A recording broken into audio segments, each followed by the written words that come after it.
VIP of Bizarre Interest Productions. Guys, I have generally no idea with this one. I am torn. Look, I did not want to wait too long to talk about this, but given how I need to get a certain video out soon, I need to get this one out of the way earlier, and I am generally torn on who I wanted Tori to end up with for several years now.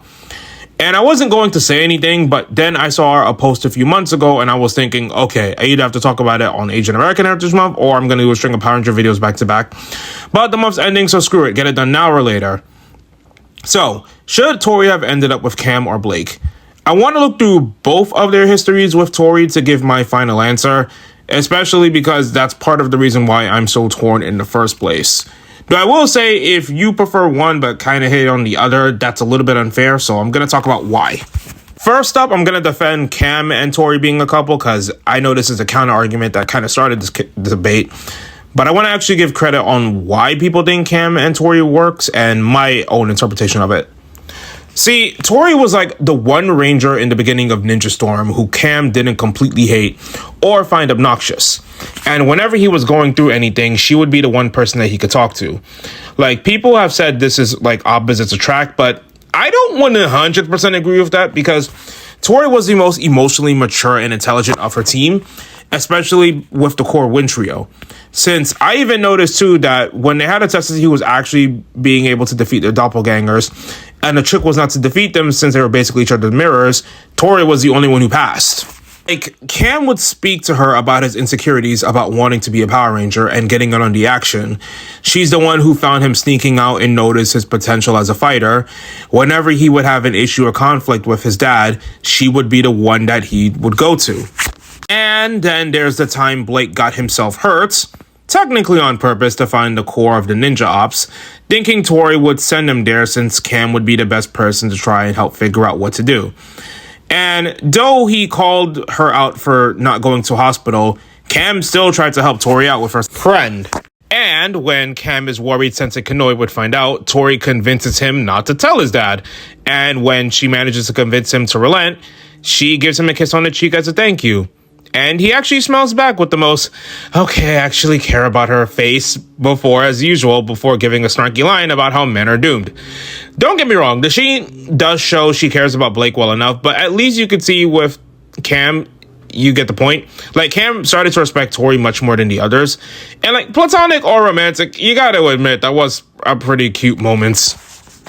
Plus, he trusted her with the morphers even though he was still repairing them.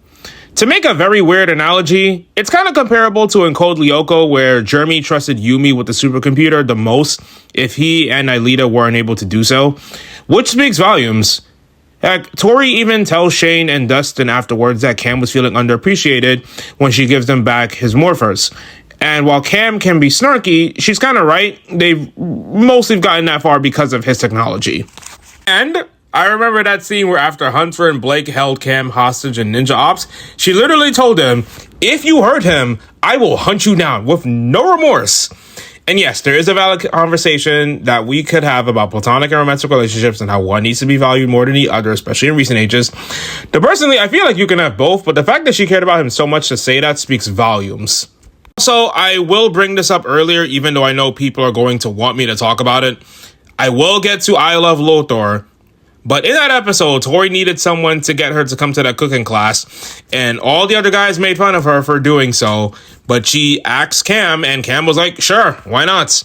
And as someone who can only cook from things brought in the supermarket, not only is he right, like, more men should learn how to cook even just the basic stuff, but he was there for Tori when the others weren't. They had to be convinced by the women coming in to do so, and Blake was so annoyed when he realized that was a perfect bonding opportunity. Alright, so let's defend Blake and Tori. Blake, on the other hand, you could tell that the writers intentionally set them up to be endgame. Like, I love the fact that he has a dynamic with her being kind of tragic in a way, since they both kind of lost everything in terms of their ninja training that was important to them, with both of them losing their academies. She had the super burden and responsibility as one of the few predestineds of humanity, so they already had that to connect to one another as a bond. Plus, let's not pretend like he didn't fall for her at first bite when they saw each other and spoke. So, someone's going to argue that they tried to kill them given the whole Ranger rivalry at the time. But remember, Hunter and Blake were trying to keep the Wind Ninja Rangers alive to capture Sensei so they could get revenge on him for supposedly betraying all the ninja academies and being responsible for their parents' death. Like, they still went with Kelly to make sure they were safe after the battle. And though he was not unconscious, he did try to help her fight a monster, even if he was trying to use that to get into ninja ops. Plus, to repair the favor, which is something that Hunter and Blake foreshadowed they were going to do in the same episode, they did defeat the amphibian monster responsible for harming Blake as thanks to Tori. They did team up pretty well in fights, and when she was missing him, she took on motocross only for him to also do the same to find her, and when they reunite, they're basically just flirting and playing hard to get. Like, it's really cute if you go back and rewatch some of those episodes with those two interacting. It's pretty fun. They are able to rekindle their relationship. There was that time she tried to hang out with him, but also her friends, since Shane also had the skateboarding competition, but Blake also invited her out to the movies with Hunter. Please tell me the plan was that Hunter was going to go to reveal that he has sat with someone else and that those two could basically treat it as a date. Then again, Blake is kind of cute in that socially awkward but well-meaning type of way. Then again, the clone jutsu would have been really helpful. Then again, would they be strong enough to handle that? Who could say? Then again, he also admitted he wasn't good with dates to Tori, so Hunter was probably just willing to act as a third wheel on purpose to be the silent wingman to his brother. Shipping, how complicated the subject. Then there was a wild wipeout where Tori was dealing with a bunch of toxic surfer dude bros, which, wow, that is so weird to say now. Like, I'm used to my dude bros being either toxic jerks with no depth or podcasters. Anyway, she tried to prove that she could surfboard only to wipe out into another dimension. And when she goes to talk to Blake about it after she returns, Blake outright says he can't believe it because in no dimension would he not just say it, you coward. Which led into him not wanting her to go in the water without a buddy. And in Tori's own words, he just made himself the perfect volunteer. So she teaches Blake how to surf.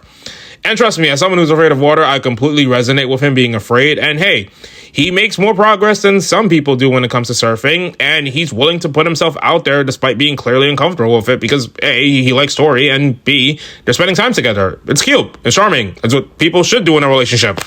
Then there was also the time that Blake was training with the other person, Leanne, the Thunder Academy graduate and an old friend of their brothers, because he wanted to get stronger and tried to fight a monster of the week on his own, and he managed to succeed.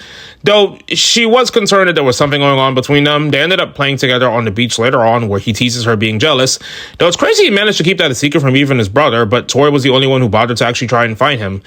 But it's all in good fun. In hindsight, that graduate was way older than him, so no way he would have done that. He's into girls around his age. Let's talk about I Love Lothar, which I'm actually surprised they took the footage from Hurricane from, but they actually adapted into Ninja Storm pretty well. But judging it based on their own merits, we can decide the writers had fully intended on Tori and Blake being the endgame, because as weird as it sounds, when you focus on the Ranger side of this episode, you really actually get to see the actual winner. Blake starts to get jealous Tori and Cam are hanging out together, as if Tori didn't meet Cam first. But yeah, those two end up getting the drink, and it's actually funny having these two go back and forth with their disses, because Cam's insults are usually as a response to other people. The influence just makes him an unrelenting Stark Knight, and these two are arguing about whether or not a sock wrench set or an acne watch is a better gift.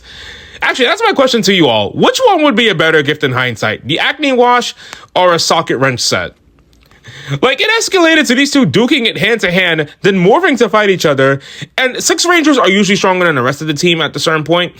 So it's crazy Blake's always able to keep up with him, but they also only take serious damage when Ratwell's arrows target a weakened Tori. However, Blake's the only one to get up and say this: "My feelings for you are real, and I'm gonna prove it." I am not doing that accent, by the way. This time, Blake takes 50-cent level shots, T-posing and taking the electrical shock of Ratwell's blast to absorb it in his arms and dispel it, continuing to fight through his pain and 1-inch punch Ratwell down. Cam even says that Blake wins, and Blake ends up combining his Navy Antler and Thunderstaff together to solo the Monster of the Week for good, electrifying him point blank and causing the spell to break. So it makes me wonder, what if the love spell actually enhanced the love that they have for the person in their head the most, but the stronger your romantic feelings are, the more impactful the spell becomes on you? Think about it. While Blake is under control, he still says, "It's time you knew the truth, Tori." And even if it was under the influence of the spell, influence does remove aspects of who you are underneath. So the fact that Blake was able to endure more punishment than either Ranger means he was genuinely in love with Tori so much that he mustered the willpower to go beyond his limits. Oh, who did I think Tori should have ended up with?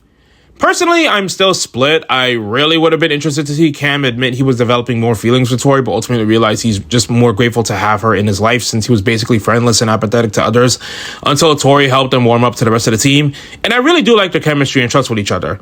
But I do feel like some people undersell Blake's character and his relationship with Tori. Like, when you think about the Thunder Ranger scenario, Blake really is this kind of kind-hearted, socially awkward dude just trying to do his best with his feelings and tackle a lot of his insecurities and issues head on, especially when it comes to Tori. Just because he's not this aura-farming beast doesn't mean I don't appreciate him, and seeing him and Tori actually try to navigate the awkwardness and growing connection as he's able to come out of his shell really is kind of sweet. So my ultimate takeaway is this. I think Tori and Cam would have been great, but I appreciate Tori and Blake far more than I expected to when I started working on this. But yeah, that's my takeaway. Let me know yours in the comment section below. Which pairing did you support more? And tell me all your thoughts or check out my other videos.